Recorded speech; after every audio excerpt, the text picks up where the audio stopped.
Midi à l'écoute de la radio Futur Média, c'est l'heure du grand journal.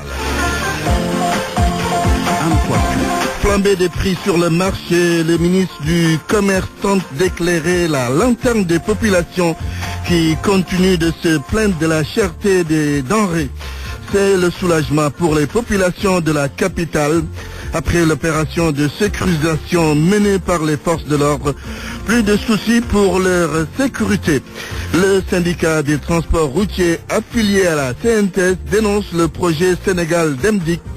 C'est de la concurrence déloyale, soutiennent ces professionnels des transports qui disent n'avoir pas été impliqués à Guet-Ndar. Les pêcheurs saint-louisiens saluent la décision des autorités mauritaniennes de leur accorder des laissez-passer. À propos de la réhabilitation du building administratif, les délais initiaux dépassés et il faudra encore attendre 7 mois. Le secrétaire général du gouvernement donne les raisons dans ce midi. Le PUDC dans la région de Thiès a permis de faire de nombreuses réalisations. Les maires du Cayor dressent un bilan positif de ce programme gouvernemental. L'actualité internationale. Bonjour Anna Rocha. Bonjour Antoine Diouf, bonjour à tous. Les titres. Lutte contre le terrorisme, le G5 Sahel convoque un nouveau sommet extraordinaire. La sécurité au Mali et ses conséquences dans la région au menu de cette rencontre prévue ce lundi. À La Haye, le procès de Laurent Gbagbo a aussi repris aujourd'hui. L'ex-président ivoirien, jugé depuis plus d'1 an maintenant par la Cour pénale internationale, est accusé de crimes contre l'humanité. François Fillon va-t-il se retirer de la course à la présidentielle française à 2 mois du premier tour? De nouveaux éléments accablent le candidat des Républicains. L'affaire ne concerne plus que le couple Fillon. 2 de leurs enfants seraient également impliqués. Développement de tous ces titres aux alentours de 12h15. Bonjour, cher Tidjane Diagne. Bonjour à vous, Antoine Diouf. L'actualité sportive aux alentours de 12h20. Mais voici les titres. C'est une actualité plutôt exclusivement réservée à la Coupe d'Afrique des Nations avec le Sénégal, des lauriers pour l'équipe nationale, puisque Karambodj a été choisi dans l'équipe type de la Coupe d'Afrique qui a été donc publiée ce matin. Nous parlerons aussi du sacre du Cameroun qui a renversé hier l'Égypte en finale 2-1. Cela crédibilise, selon Abdoulaye Sow, le vice-président de la Fédération sénégalaise de football, l'équipe du Sénégal qui a chuté face à cette équipe camerounaise. Le développement, ce sera aux alentours de 12h15. Point de vue sur la récurrence des problèmes entre pêcheurs guet-ndariens et gardes-côtes mauritaniens. Quelle solution? La rubrique reprend ses droits vers 12h30 après 21 jours de pause. À suivre la chronique du lundi, signé Diatou Cissé. Bienvenue à toutes et à tous.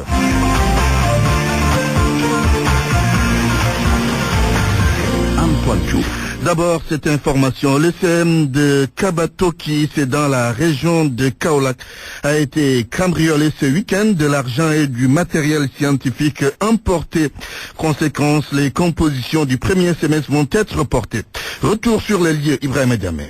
La direction du SEM de Kabatoki est sens dessous. Des cambrioleurs sont passés nuitamment par là. Ils ont dévalisé la porte avant d'emporter le pot d'ordinateur qui contenait toutes les données de l'établissement ainsi qu'une somme d'argent entre autres. Yaya Diakhaté est le principal du SEM. À 7h29, le gardien m'a appelé pour me dire qu'on a cambriolé le SEM. Mon bureau, la surveillance, le bureau du surveillant général et le magasin qui est là, uniquement ça. Et les placards des professeurs. En tout cas, ils ont tout mélangé. Sans dessus-dessous, tout est mélangé. Ils ont amené 2 ordinateurs, plus une somme de 25 000 francs, plus du matériel scientifique. Les cambrioleurs ont fait irruption dans ce CM au moment où tout était au point pour le démarrage des compositions du premier semestre. Ils ont chamboulé donc tout le programme avec la disparition des ordinateurs. Non, c'est difficile, puisque nous n'avons que 2 ordinateurs. On a pris ces 2 ordinateurs, on l'a volé, comme ça. Maintenant, nous sommes à 2 ou 3 jours de composition. Nous n'avons pas d'ordinateur et nous avons un effectif quand même qui est un peu 700 et quelques élèves, donc ça posera problème. L'ordinateur de la secrétaire a été volé. Maintenant, il y avait toutes les données dans cet ordinateur-là. Et pourtant, le CM de Kabatoki dispose bien d'un gardien, mais interpellé sur le sujet, il nous confie qu'il y a bien passé la nuit, mais c'est quand il est parti à la mosquée pour la prière de l'aube que ce qui arriva. Ibrahim Diamé, Kaolack, Radio Futur Média. À présent, les effets positifs de la vaste opération de sécurisation à Dakar et sa banlieue Après l'interpellation de nombreux individus, les populations de certains quartiers de la capitale se sentent maintenant soulagées. À Grand Dakar, elles ne craignent plus pour leur sécurité. Le reportage d'Adamaba.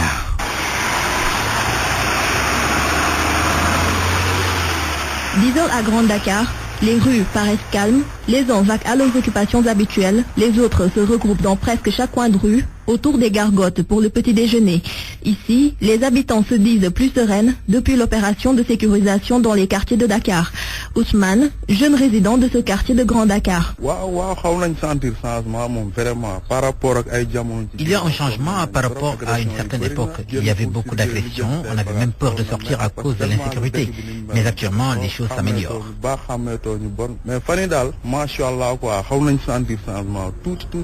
Grand Dakar est réputé zone à haut risque. Une thèse que confirme cet habitant Ahmed Fall. Même avant l'opération, on commençait à remarquer des changements. Il y a 10 ans, on n'osait pas sortir à certaines heures. Le changement commence donc à se sentir. Les craintes d'insécurité se dissipent peu à peu. Mais Awa, habitante de cette commune, pense que les Sénégalais devraient davantage se préserver contre les agressions. Très souvent, on nous vole nos perruques, on ne les voit même pas venir. C'est parce qu'on ne fait pas attention à notre sécurité. Grand Dakar, sous une ambiance de sécurité, les populations y croient. Toutefois, elles demandent un suivi de ces opérations. À Saint-Louis, les pêcheurs de Guet-Ndar sont soulagés après que la Mauritanie a décidé de délivrer des laissez-passer aux pêcheurs sénégalais de façon générale. Cependant, dans ce quartier, les pêcheurs déplorent certaines sorties de personnes qui n'ont rien à voir avec le secteur. Correspondance Mohamed Nabissila. Au quai de pêche de Guet-Ndar, la situation de leurs compatriotes vivant en Mauritanie est bien suivie. En effet, les laissez-passer à délivrer aux pêcheurs sénégalais sont bien accueillis en attendant la signature d'accords pour les licences de pêche. On ne peut que se soulager de ce qui vient de se passer, à savoir les laissez-passer que les Mauritaniens veulent octroyer à ceux qui le veulent de sortir. Pour revenir ici au Sénégal, entre temps que le reste soit réglé. C'est le moment de soulagement, nous dirons Alhamdulillah Rabbil Alamin. Là où les populations sont les mêmes, les antécédents que peut se produire, ce sont les dirigeants. Donc nous appelons à nos dirigeants de se réunir autour d'une table parce qu'ils sont condamnés de vivre ensemble. Après la confirmation de Ousmane Sen, président de la commission Djamalaï, Baye Diallo a invité les gens hors du secteur à s'abstenir de se prononcer sur des problèmes qu'ils ne maîtrisent pas. On a entendu des choses qui ne nous valaient du tout pas, parce que ce qu'ils racontent comme ça, c'est des bobards et des baratins. Tout ce qui sache le ministère de la pêche, parce qu'il a une porte tellement ouverte, de telle enseigne que tout pêcheur, tout acteur du secteur de la pêche qui veut le joindre au bout du fil, ou bien soit à son ministère, son directeur, qui sont les portes ouvertes. Donc on ne voit pas de son incompétence. À Guet-Ndar, beaucoup de familles attendent des siens pour dissiper leur inquiétude en attendant une solution définitive. RFM Saint-Louis, Mohamed Nabissila. 12h08, vous suivez le grand journal. RFM 94.0, la radio en frisson. Les prix des denrées de première nécessité ont considérablement connu hausse et les autorités le savent parfaitement bien. Ce matin d'ailleurs, le ministre du Commerce a fait face à la presse pour expliquer cette flambée des prix de l'huile, du sucre et du riz. Alioune Sarr a apporté quelques précisions et annonce l'arrivée de 180 000 tonnes de riz brisé à la fin de ce mois de février. Vous entendrez le compte-rendu d'Adramé Ismail Koli lors de nos prochaines éditions. La situation réelle du marché se caractérise par une flambée des prix. Oui, c'est valable pour le riz, l'huile, le sucre, le lait et l'oignon, d'où la complainte des ménagères. Reportage au marché Wakam et Gueule-Tapée, Cheikh Tidiane Sarr. Dans ce marché de Wakam, le riz, l'huile, le lait, le sucre, l'oignon, toutes ces denrées de première nécessité ont connu une hausse sur leur prix. Ici, les acheteurs rencontrés se plaignent de cette situation. Toutes les denrées ont connu une hausse. C'est difficile pour nous en tant que ménagères. Trouvée en plein marchandage au marché Gueule-Tapée, cette femme habillé à l'européenne, les yeux derrière des lunettes noires, ne comprend pas cette flambée des prix qui ne s'arrête pas. Ils ont tout augmenté. Ils ont augmenté tout. Ça coûte très cher. Actuellement, on est très fatigué parce qu'on a augmenté tout. Ça reste toujours au marché. C'est très cher. Al-Mbaye, un vendeur, souligne qu'il a souvent même des problèmes avec les clients à cause des augmentations sur les prix des produits alimentaires. Difficile, souvent on rencontre des problèmes avec les clients qui se plaignent. C'est difficile.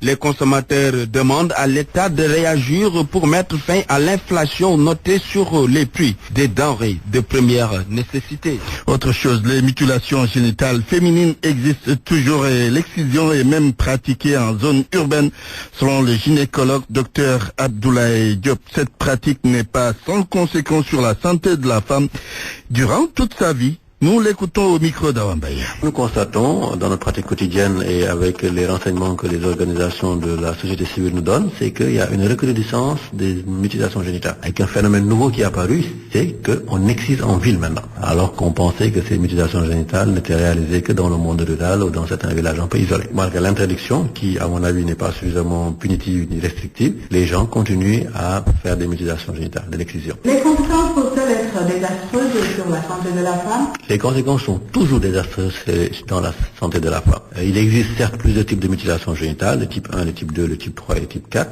Certains sont plus à complications que les autres. Mais grosso modo, une mutilation génitale entraîne des troubles chez la femme à n'importe quel âge de sa vie. Déjà, au moment même où on fait des mutilations génitales, il y a un risque d'hémorragie et un risque d'infection chez la femme. À la puberté, la femme qui a subi des mutilations génitales peut avoir des problèmes à type d'infection à répétition. Lorsqu'elle débutera sa vie sexuelle, elle pourra avoir des problèmes à type de douleur lors des rapports sexuels, d'absence de plaisir.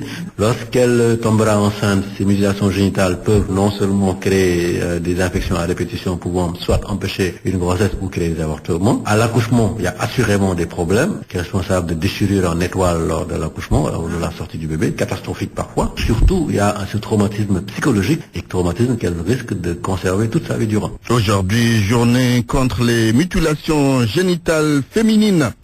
12h12. Sur RFM au moins, on a des informations sûres et utiles. RFM, la radio de toute l'actualité. Le projet Sénégal d'Emdik est perçu comme étant une concurrence déloyale avec une gare routière parallèle. Et d'après le syndicat des transporteurs routiers affiliés à la CNTS, les professionnels des transports n'ont pas été impliqués. Écoutons à ce propos le vice-président du syndicat, Mbahan Gomis, au téléphone d'El Hadj Ndiogoudiena. Nous avons opté d'être des acteurs professionnels du secteur des transports routiers. On nous avait promis qu'on ne fera rien concernant le transport routier sans qu'il n'y ait pas une concertation honnête, sincère, transparente et démocratique. Jusqu'à présent, au moment où on parle, je n'ai jamais assisté à une quelconque rencontre avec la direction de Dakar Demdik ou bien le ministère ou le gouvernement concernant le projet de Sénégal Demdik. Ça, c'est un. Sénégal Demdik, je pense qu'il y a Thiès Demdik, il y a Saint-Louis Demdik, il y a Kaolack Demdik. Qu'est-ce que je veux dire par là? Il y a des véhicules, il y a des cars Tata qu'on appelle qui sont logés dans les différentes régions pour effectuer le transport urbain. Mais ces bus-là, on les a alloués à des transporteurs professionnels. Pourquoi pas, au même moment qu'on a fait que l'État a passé à cette étape, vous ne pouvez pas continuer ça en allouant les bus de Sénégal Demdik aux acteurs professionnels, c'est-à-dire aux transporteurs sénégalais. Le fait que l'État dégage 7 milliards et demi sur l'argent du contribuable sénégalais pour construire la gare des Beaux Maraîchers et exiger ou imposer même tous les acteurs du secteur des transports effectuant le transport interurbain sur le plan national comme sur le plan international d'aller loger la gare des Beaux Maraîchers. Au même moment, Sénégal Demdik va avoir le privilège d'être logé à 25. C'est-à-dire l'État est prêt à loger une gare parallèle pour nous concurrencer déloyalement. Et le dossier de ce midi est consacré à la visite technique des véhicules. 9 éléments éliminatoires existent pour le contrôle technique des acteurs du transport. Plaide pour une vérification générale afin de garantir la sécurité routière. Il souhaite aussi la multiplication des centres de visite technique. El Hadj Ndiogoudiena. De 3 au départ, le nombre d'organes éliminatoires pour la visite technique est passé à 9. Le directeur des transports routiers, Cheikh Omar Gaye, les énumère. Il s'agit effectivement donc de l'identification. De l'identification, on parle de plaques d'immatriculation, de châssis et autres. Le système de freinage, la direction, la visibilité, l'éclairage, le système d'éclairage, le système de suspension au sol, c'est tout ce qui est pneus, suspension et autres. La structure carrosserie, les équipements, les organes mécaniques et enfin la pollution. Mais un véhicule peut être apte à la visite technique sans être en bon état, souligne l'expert en transport Ibrahim Ndongo. L'État autorise aux agents qui sont chargés du contrôle routier de procéder aux vérifications, à toutes les vérifications qui sont effectuées par les centres de contrôle technique, les rétroviseurs, pare-brise cassés, le mauvais état des pneus, pollution et tout ça. Et quand tu constates des défaillances, des manquements, même si le véhicule a sur la carte grise une aptitude réelle avec en bonne et due forme, le véhicule sera immobilisé. Les principaux concernés, à savoir les transporteurs, sont d'accord pour le contrôle technique. Toutefois, ils réclament la démultiplication des centres de visite technique. Bahad Gomis est le vice-président du syndicat des transporteurs routiers affiliés à la CNTF. Venir faire un examen technique au centre, ça te prend des fois une journée ou bien des journées. Ça, tout le monde l'a constaté avec moi. C'est des fois tu es là-bas pour 2 jours, voire 3. Donc peut-être l'État doit prendre la responsabilité de pouvoir décentraliser. En créant des sous-centres. Le directeur des transports routiers assure que le processus de décentralisation des centres de visite technique est en cours.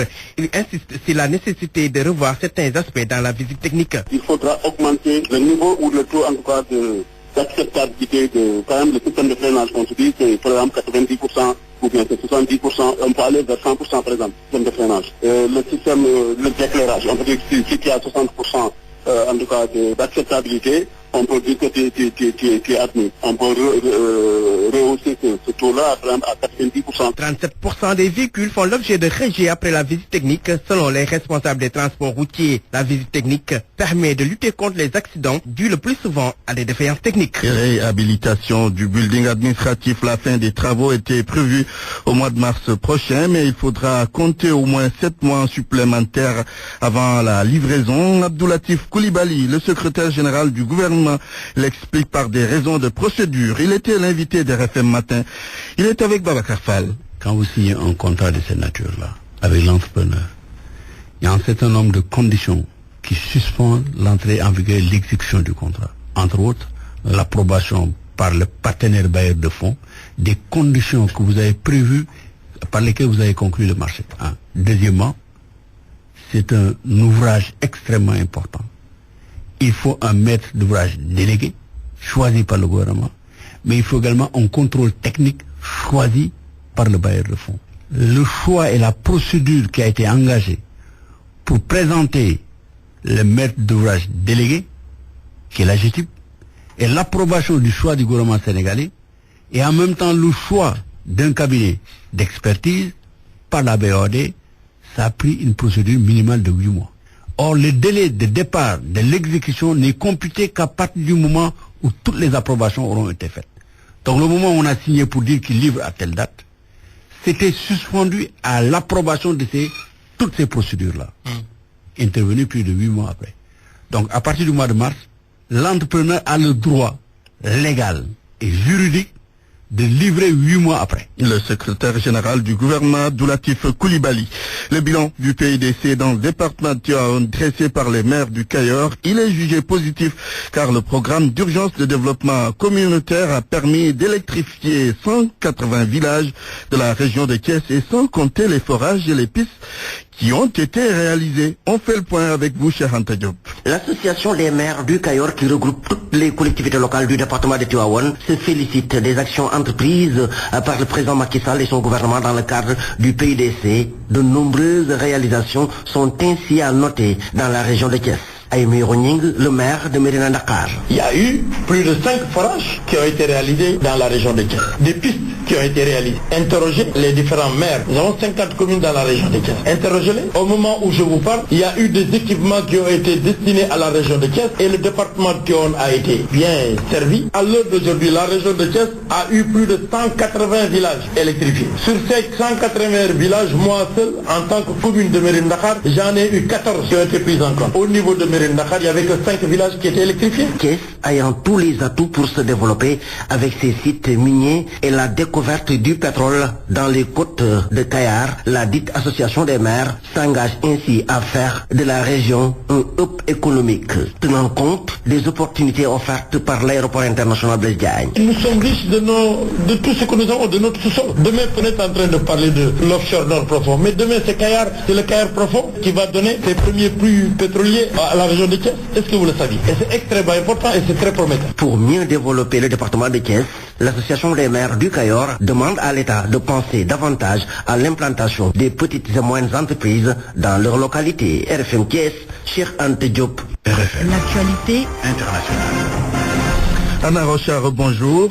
Bonjour. À la une de l'actualité internationale, un nouveau sommet extraordinaire du G5 Sahel sur le terrorisme. La rencontre se déroule à Bamako. Les chefs d'État du Niger, du Burkina, du Tchad, de la Mauritanie et du Mali vont discuter de la situation sécuritaire dans ce pays et son impact dans le Sahel.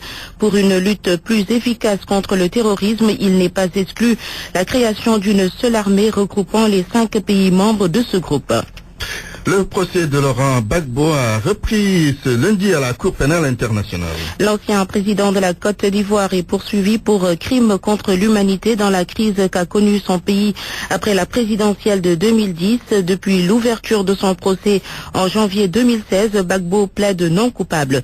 Plus de détails avec Daoud Diouf. Après une suspension de 2 mois, la Cour pénale internationale reprend le procès du président ivoirien déchu Laurent Gbagbo. Ce premier chef d'État africain poursuivi par la Cour pénale internationale est accusé de crimes contre l'humanité, meurtre, viol, actes humains et persécution pour son rôle dans la crise née de son refus de céder le pouvoir à Alassane Ouattara. Ce dernier qui a été reconnu vainqueur notamment par les États-Unis et l'Union européenne à l'issue de l'élection présidentielle ivoirienne tenue en 2010. Ces violences électorales avaient fait plus de 3000 morts en 5 mois. Le président Laurent Gbagbo avait finalement été arrêté en avril 2011 dans le palais présidentiel après plusieurs mois de bombardement de la force française Licorne. Aujourd'hui, face au juge de la CPI, Laurent Gbagbo plaide non coupable. Direction le Tchad où un nouveau gouvernement vient d'être formé. Le Premier ministre Albert Padaké reste à son poste. Le département des finances vacant depuis le limogeage de Mogoseli est maintenant confié à Christian Dingimbaï, poste qu'il avait déjà occupé entre 2011 et 2012. Dans cette équipe gouvernementale, 2 autres nouveaux entrants. Il s'agit du ministère des Mines et celui de la Culture confié à un cinéaste. Les autres ont conservé leur portefeuille, notamment ceux de la défense et de la sécurité publique. La principale mission de ce gouvernement, Antoine, régler la crise financière qui secoue le Tchad depuis la chute des cours mondiaux du pétrole. Une information de BBC Afrique. En France, l'affaire à François Fillon continue de défrayer la chronique. Ce à 2 mois du premier tour de l'élection présidentielle, selon le journal Le Monde, de nouveaux éléments de l'enquête fragilisent la défense du candidat des Républicains. Les enquêteurs suspectent un éventuel trafic d'influence relatif à l'attribution d'une décoration. L'un des fils de François Fillon, assistant au Sénat, travaillait pour Nicolas Sarkozy lors de la campagne présidentielle de 2007. La fille du couple Fillon serait aussi impliquée dans cette affaire. L'enquête, en tout cas Antoine, ouverte au départ pour détournement de fonds publics, abus de biens sociaux et recel de ces délits, pourrait s'étendre à d'autres faits tout aussi embarrassants pour François Fillon. Certains républicains d'ailleurs estiment que François Fillon doit se retirer de la course à la présidentielle. Le concerné, lui, va prendre la parole lors d'une conférence de presse prévue cet après-midi. Anna Rocha, merci pour cette page internationale. Parole aux auditeurs. L'actualité, qu'en pensez-vous? Moi, je pense que vous devez. Réagissez dans nos éditions d'information sur l'actualité. Bonjour. Oui, bienvenue sur cette antenne de radio. Du lundi au vendredi, vous avez la parole sur RFM.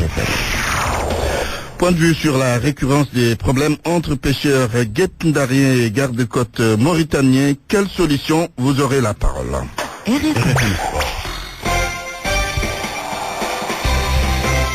Bienvenue, cher Tidiane Diagne. Merci à vous. De la page des sports, le Sénégal qui se console avec un joueur dans l'équipe type de la CAN. Il s'agit du défenseur central des Lions de la Teranga, Kara Mbouch, seul Sénégalais dans cette équipe type. Cela a été publié donc ce matin à l'issue de la Coupe d'Afrique des Nations qui a vu hier donc le sacre du Cameroun. Yves Antonio Goula.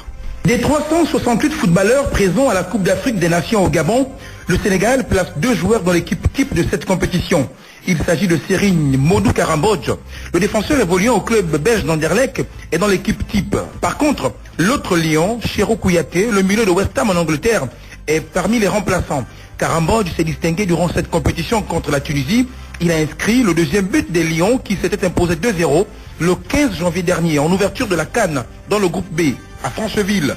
Le Cameroun, champion d'Afrique en titre, place 4 joueurs, dont 3 dans le 11, avec le meilleur gardien, le jeune Fabrice Ondoa, et surtout le meilleur joueur du tournoi, l'attaquant Christian Bassogog.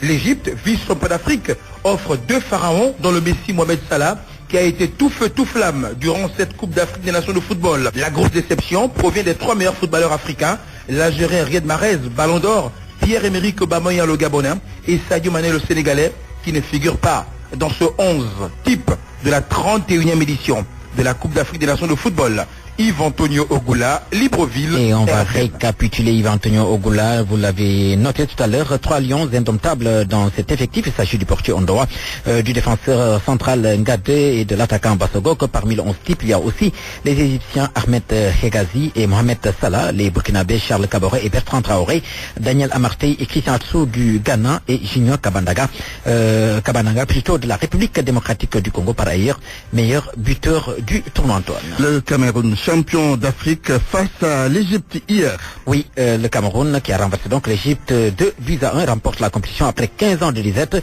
complètement dominé en première période. Les Lions indomptables ont explosé plutôt après la pause, révélant un visage offensif et beaucoup plus séduisant. C'est l'avis d'un de nos consultants. Il s'agit de Momartoun que nous écoutons. Il fallait s'y attendre. C'était un match très disputé, avec une première mi-temps où les Égyptiens ont mis leur empreinte sur le match, ont occupé les espaces, ont poussé les Camerounais à allonger leur bloc d'équipe, ce qui a fait qu'il s'est créé énormément d'espace au niveau du milieu de terrain. Et Assad étant quelqu'un avec un Neni très intelligent dans le jeu, les Camerounais ont eu beaucoup de difficultés. Ils ont perdu leur axe central, mais néanmoins la venue de Nkoulou a stabilisé davantage l'équipe. Et ils se sont permis en deuxième mi-temps, peut-être le climat aidant, l'impact physique également aidant. C'est une autre équipe du Cameroun qu'on a vue en seconde mi-temps qui a occupé les espaces, parce que tout simplement les Égyptiens, par rapport à l'impact physique qu'ils avaient de moindre valeur, se sont retranchés en défense. Mais ils ont eu beaucoup de problèmes une fois que les Camerounais ont pris le ballon. Ce sacre des Lions indomptables du Cameroun intéresse à plus d'un titre les fédéraux sénégalais. Notamment le deuxième vice-président de la Fédération sénégalaise de football pour Abdoulaye Sow. Cela crédibilise davantage la prestation des Lions à cette Coupe d'Afrique des Nations. Il se projette déjà vers le futur. Propos recueillis par Ibrahima Diamé, notre correspondant dans la capitale. Le ministre de la microfinance, M. Moustapha Diop, avait décidé d'accorder des financements à toutes les femmes du Sénégal. Ce n'est pas le bon élément. Cette fois-ci, il parle de microfinance. Justement. Abdoulaye Sow qui est aussi en politique, hein. Il faut le dire. Voilà, mais cette fois-ci, il parle bien entendu donc de ce sacre, disons, du Cameroun qui, à son avis, crédibilise davantage en tout cas la prestation des Lions du Sénégal. Vous le savez, le Sénégal qui a dominé sans pour autant battre le Cameroun, qui l'a finalement éliminé à l'étape des quarts de finale. Apparemment, on est à la recherche de l'élément et nous y reviendrons très certainement dans nos toutes prochaines éditions, Antoine Diouf. Cher Tidiane Diagne, merci. RFM, la chronique du jour. La chronique de Diatou Cissé.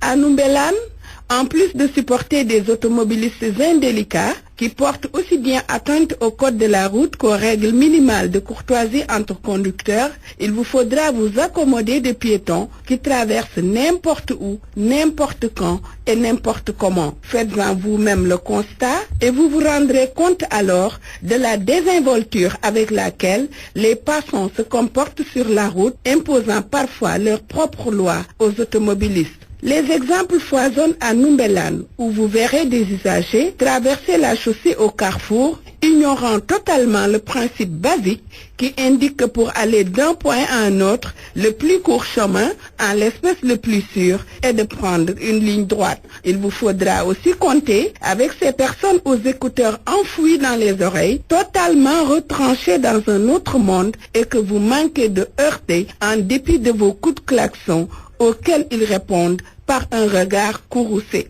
Il vous faudra aussi faire attention à ceux qui vous arrachent la priorité accordée par le feu rouge ou par le policier en fax. Avancée résolue de piétons qui forcent le passage en dépit du geste du policier vous donnant l'ordre de démarrer. Combien de fois avez-vous été contraint de vous arrêter du fait de personnes qui traversent la chaussée à 2 doigts du passage protégé ou de la passerelle érigée à cet effet? Combien de fois avez-vous manqué de briser les pieds d'une personne assise tranquillement sur les glissières, attendant le moment propice pour se jeter sur l'autoroute comme un lapin? Combien de fois avez-vous évité de justesse des vendeurs qui se faufilent à travers les voitures, se permettant même de grommeler en réponse aux coups de klaxon des chauffeurs exaspérés? Que dire alors de ces commerçants qui entreposent leurs marchandises devant leurs boutiques, occupant une bonne partie du trottoir qui ne leur appartient guère et obligeant du coup les passants à marcher sur la route? La rue Sandiniéry constitue le parfait exemple d'une voie accaparée par des commerçants, même si bien sûr elle n'est pas la seule. Cet accaparement des emprises, en principe réservé aux piétons, a induit de mauvaises habitudes chez nous, peuple de Ndoumbélane, celle de marcher sur la route. Résultat des courses, automobilistes comme piétons ont de la peine à se mouvoir et négocient leurs relations, les nerfs à fleur de peau. Qui doit nous rendre nos trottoirs? Qui doit contraindre les commerçants et autres boutiquiers de contenir leurs marchandises dans leurs échoppes? Qui fera respecter aux automobilistes la traversée au passage protégé? Qui fera respecter aux automobilistes le passage protégé? Qui doit interdire aux piétons de traverser la route au carrefour? Qui va les contraindre à tenir compte du feu rouge et à respecter la régulation du policier? Comment pourrait-il en être autrement dans une ville où rien n'est à l'endroit quant au fond? Quand il est vrai que la pagaille a fini de s'incruster partout à Ndoumbélane, car à force de ne rien réguler, on finit par créer les conditions d'un parfait désordre. Diatou Cissé, c'était la chronique du lundi. RFM, la presse du jour. Presse du jour, Barthélémy Ngom, bonjour.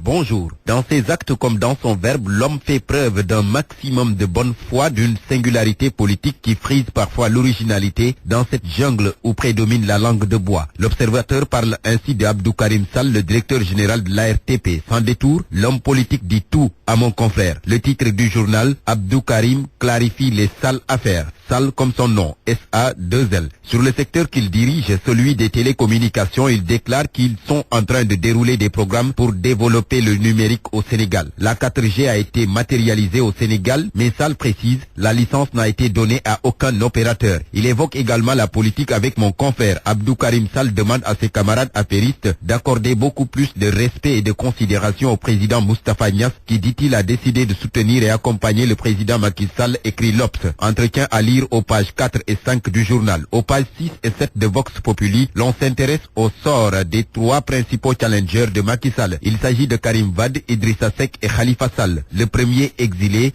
le deuxième aphone et le troisième encerclé. Khalifa Sall, présenté comme un dangereux adversaire pour Macky Sall en 2019, a été freiné par les développements judiciaires de l'affaire de la casse de la maison Léopold Sédar Senghor. Idrissa Seck, lui, s'est tu depuis quelque temps après avoir multiplié les sorties virulentes contre le régime Sall. Sa dernière déclaration, rappelle Vox Populi, remonte à la veille du Grand Magal de Touba lorsqu'il qualifiait l'affaire Karim Wade d'un deal international. Et pour Karim Wade, écrit le journal, les choses semblent plus compliquées. Il a été exilé au Qatar depuis son élargissement de prison. Et depuis lors, hormis des coups de fil passés à certains hommes politiques, il n'a pas fait signe de vie. L'avis du Parti Socialiste, Ousmane Tanor Dieng, rétablit la vérité des faits dans les colonnes du quotidien. Volet de bois vert contre Khalifa, ironise mon confrère en une. Le journal fait remarquer que les sorties du camp de Khalifa Sall ne sont pas du goût de Ousmane Tanor Dieng, qui se lâche justement dans les colonnes du journal. Nous n'accepterons pas des comportements antidémocratiques dans notre parti, avertit Sanguignan. Mais il précise que l'exclusion des frondeurs n'est pas encore à l'ordre du jour, même si, admet-il, certains de ses camarades ont fait des propositions dans ce sens. Et Tanor s'adresse à Khalifa Sall en ces termes. C'est vraiment se tromper que de dire que personne ne peut m'exclure. Dans Enquête, Tanor met la pédale douce. Il n'y a aucun règlement de compte politique au Parti Socialiste. Ce dont il s'agit, c'est de faire faire la lumière sur ce qui s'est passé au siège du Parti socialiste et il recommande aux Verts de laisser la justice faire son travail. La tribune sur le travail du régime en place. Le journal constate qu'après 5 ans de régime, le président Sall n'a pas encore réussi les changements en profondeur contenus dans son programme Yonou Yokouté pour lesquels 65% des Sénégalais avaient voté pour lui. Le journal qui parle d'un retour à la case départ évoque la hausse des prix de certains denrées de première nécessité, la crise que traversent les secteurs de la santé et de l'éducation avec les sempiternelles revendications des syndicats, les problèmes de l'Assemblée nationale, le phénomène de la transhumance. Rien n'a été laissé au hasard par la tribune. Elle est où l'indépendance du Sénégal, se demande encore Walf Quotidien. Après l'eau et le téléphone, la santé part à l'étranger, constate le journal qui mentionne que 60 ans après les indépendances, le Sénégal cherche encore sa souveraineté. Dans plusieurs domaines, notre dépendance vis-à-vis de l'extérieur est anecdotique. Même pour ses besoins primaires, le Sénégal dépend de l'extérieur, écrit Walf Quotidien. Les confidences d'un homme de tenue dans les colonnes de enquête. Les chauffeurs l'appellent Amouliakar. Mais en réalité, il s'agit bien de son nom à l'état civil. Mohamedou Amouliakar Diouf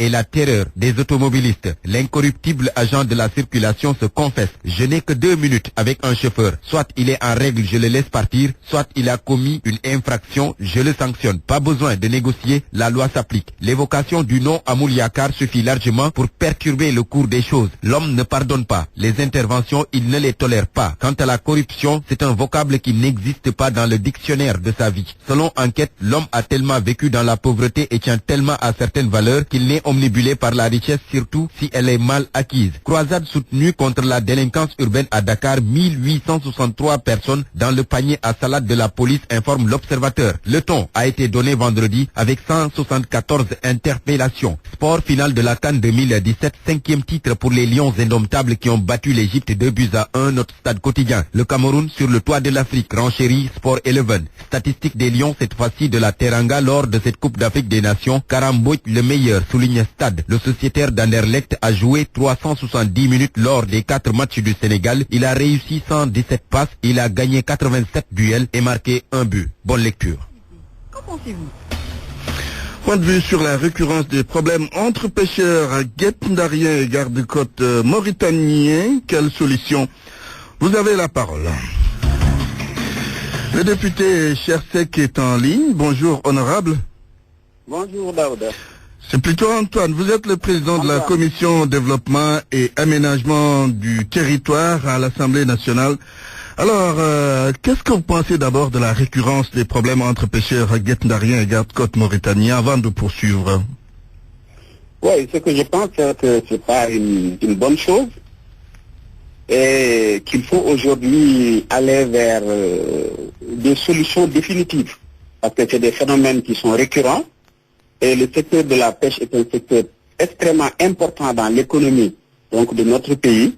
On doit aller donc vers des solutions définitives qui vont éradiquer définitivement ces questions. Oui. Alors, quelle solution maintenant face au problème, pour ne pas parler de mal? Oui, la solution, moi, je la vois plutôt dans la voie diplomatique. C'est heureux quand ces problèmes ont survenu. J'ai écouté donc j'ai suivi le ministre des Affaires étrangères qui s'est rendu là-bas. J'ai écouté aussi le ministre de la Pêche qui doit se rendre là-bas le mardi. Et aujourd'hui, la solution définitive, c'est aller vers la signature d'accords donc qui vont donc définitivement régler ces questions. Oui, mais depuis longtemps on parle d'accords, depuis longtemps on parle de solutions, mais jusque-là, rien. Vous savez, il y a toujours eu d'accords. L'année dernière, par exemple, il y a eu des accords. Les licences de pêche sont passées de 300 à 400. Oui. Le président même avait augmenté une enveloppe de plus de 160 millions. Donc, pour augmenter les licences de pêche. Mais je pense qu'aujourd'hui, il faut aussi qu'il y ait un comportement responsable également de nos pêcheurs. Oui. La Mauritanie est un pays souverain. Le Sénégal est un pays souverain. Je pense qu'aujourd'hui, pratiquer la pêche dans des zones qui sont interdites ne me paraît pas être une position de responsabilité. Oui, ces mêmes pêcheurs évoquent d'autres facteurs bloquants, l'absence de balises et puis l'absence de la marine sénégalaise dans ces eaux maritimes. Oui, vous savez, moi j'ai entendu parler de cette question. Je ne sais pas si c'est réel ou si c'est pas réel, mais l'essentiel est que les pêcheurs qui ont connu ces problèmes ont pêché dans des zones où ils n'en avaient pas le droit. Donc moi je pense qu'il faut respecter les termes à la lettre des accords qui sont signés, qui limitent la pêche à un certain niveau du point de vue géographique, mais du point de vue également quantitatif. Je pense que c'est ça aujourd'hui ce dont il s'agit. Il faut que de part et d'autre, quand les accords sont signés, qu'il y ait un respect scrupuleux des dispositions des accords. Mais puisqu'il pose le problème... Dans la zone où c'est interdit de pêcher, mais ça, vraiment, on ne peut pas demander à la Mauritanie de ne pas agir. Oui, mais puisqu'il pose le problème, est-ce qu'il ne faudrait pas, puisqu'il pose le problème, est-ce qu'il ne faudrait pas quand même prendre des mesures par rapport à ça, en ce qui concerne les balises? Il faut prendre des mesures, je suis d'accord, mais il faut aussi appeler à l'esprit de responsabilité, l'esprit de citoyenneté. Les accords sont très importants, parce que les accords, les protocoles sont même supérieurs à notre loi nationale, à notre constitution. Donc je pense qu'il faut les respecter à la lettre. Maintenant, que des dispositions soient prises au niveau local pour mieux encadrer nos pêcheurs, ils sont bien encadrés, mais il n'est jamais de trop. Oui, mais l'usage d'armes à feu, est-ce que quelque part aussi, ce n'est pas excessif comme représailles? Vous savez, vous ne pouvez pas juger. Vous ne pouvez pas juger le pays, la Mauritanie dans cette affaire, si elle respecte les dispositions de pêche. Si ce sont nos pêcheurs qui sont entrés dans des zones où ils ne sont pas autorisés à pêcher, nous ne pouvons pas juger la Mauritanie de cette affaire. Si c'était le cas inverse, là, à la limite, on pouvait parler d'excessif. Mais dans le cas d'espèce, moi, ce que je peux faire, c'est appeler la Mauritanie à l'esprit de la géographie et de l'histoire qui lie nos deux États, à apporter plus de tolérance quand il y a des digressions de cette nature qui arrivent, donc qui arrivent à faire nos pêcheurs, à être plus tolérants et à déclencher la machine diplomatique donc de nos deux États pour trouver toujours des solutions dans la plus grande passivité. Très bien, merci. Entre les deux pays, vraiment, il ne doit se passer que de la paix, parce que c'est presque le même peuple. Merci, honorable député Chersek, président de la commission développement et aménagement du territoire à l'Assemblée nationale. L'autre intervenant, c'est Djibi Gueye, ancien président du conseil des quartiers de Guet-Ndar. Bonjour, monsieur Gueye. Bonjour, monsieur Antoine Diop. Vous êtes ancien fonctionnaire du ministère des Finances et des Affaires étrangères. Exact. Alors, quelle solution pour régler ce problème qui est récurrent entre pêcheurs guet-ndariens et gardes-côtes mauritaniens? Effectivement, le problème des pêcheurs de Guet-Ndar avec nos amis mauritaniens, c'est un problème vieux de plusieurs années. Nous avons tout fait, nous avons tout essayé pour enfin trouver une solution heureuse. Oui. Mais malheureusement, de l'autre côté, j'ai l'impression que nous ne sommes pas écoutés. Qu'est-ce qui bloque justement de l'autre côté? Pourquoi l'autre côté ne vous a pas écouté? Mais c'est ça, parce que, voyez-vous, les pêcheurs saint-louisiens, précisément depuis le 16 février 2016, sont sevrés de licences. Du moins, les licences que la Mauritanie nous propose ne nous agréent point du tout. Qu'est-ce qui ne va pas? Le ministre de la Pêche, le maire de Saint-Louis, le premier ministre, ils se sont tous rendus en Mauritanie durant l'année 2016 pour essayer de trouver une solution. Mais malheureusement, nous avons essuyé un refus net et catégorique. Oui, quel est le problème avec ces licences dont vous parlez? Non, le prix est exorbitant. Encore que l'année dernière, de 300, nous sommes passés à 400 licences. Mais la licence est passée du simple au triple, à telle enseigne que ces pêcheurs guet-ndariens, je vous assure, ne seront jamais en mesure de payer cette licence-là. Qu'est-ce qu'on nous rétorque? C'est une loi votée par l'Assemblée nationale de la Mauritanie. Ça, nous n'en disconvenons pas. Mais moi, je dis entre le Sénégal et la Mauritanie, beaucoup de relations les lient, de sang, d'amitié, de fraternité, de voisinage. Donc, il y a des choses que, franchement, je pense qu'on pouvait trouver par la voie diplomatique. Moi, j'ai toujours suggéré qu'entre ces deux pays, il ne peut y avoir que la paix, la coopération et l'entente, pour que de part et d'autre de nos frontières, les populations saint-louisiennes vivent en paix, les populations mauritaniennes vivent en paix sur le sol sénégalais.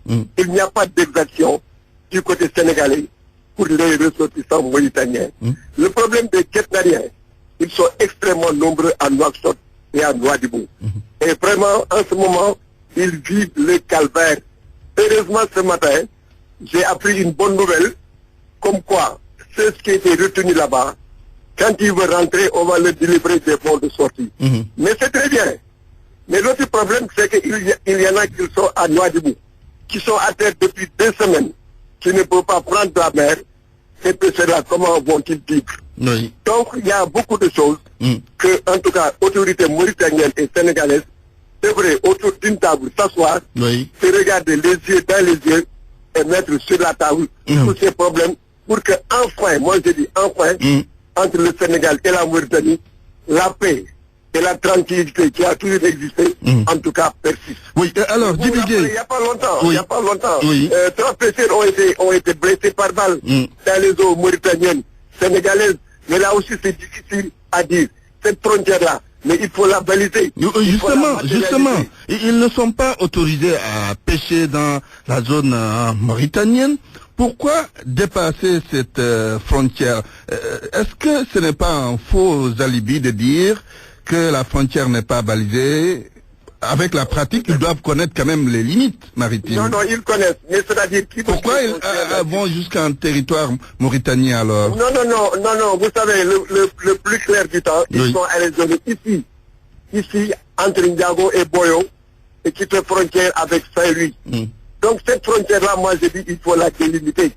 Là, il faut que des experts des Nations Unies se penchent sérieusement sur la question de la frontière. Très bien. Parce que tantôt on nous dit que vous êtes en zone mauritanienne, tantôt on nous dit que vous êtes en zone sénégalaise. Mais où se trouve la vérité? Bon, ce que nous savons, c'est que depuis quelque temps, la marine mauritanienne est là, basée à Gorobat.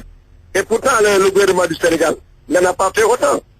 Bon, la présence de la marine sénégalaise, est-ce qu'elle n'aurait-elle pas accusé ou autorisé des représailles? Je ne le veux pas et je ne le pense pas. Très bien. Donc, la frontière, dans un premier temps, il faut savoir où ça commence et où ça s'arrête. Très bien, merci. Merci Djibi Gueye, ancien président du conseil de quartier de Guet-Ndar. C'est tout pour Point de vue aujourd'hui. La météo, avant de vous quitter, un ciel plutôt dégagé va prédominer sur l'ensemble du territoire au courant des prochaines 24 heures. La chaleur restera marquée sur une bonne partie du pays, notamment sur les régions centre et sud où les températures diurnes vont varier entre 35 et 38 degrés à Dakar. Par contre, le temps y sera clément.